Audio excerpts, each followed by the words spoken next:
Un nouveau mémorial numérique vient d'être lancé dans le but de préserver et d'immortaliser le nom des victimes du génocide perpétré contre les Tutsis en 1994.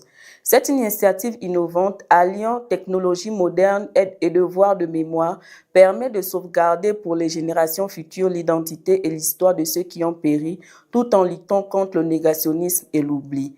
Grâce à l'outil numérique, chaque nom retrouvé devient une pierre supplémentaire dans l'édifice du souvenir et de la justice historique.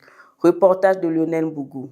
Lancé le jeudi 14 mai au Kigali Genocide Memorial, le projet intitulé When the Pillars Bear Grave Combine Art, technologie et souvenirs pour créer un espace où les noms des victimes sont conservés comme une forme centrale d'identité et de mémoire. L'initiative a été développée par les artistes autrichiens Belle Marx et Gilles Moussard, en collaboration avec Ancilia Umubwei, une survivante du génocide, et elle est mise en œuvre en partenariat avec Aegis Trust. Jusqu'à présent, la plateforme contient 1000 noms vérifiés fournis par Kigali Genocide Memorial. La vision à long terme est de documenter plus d'1 million de victimes.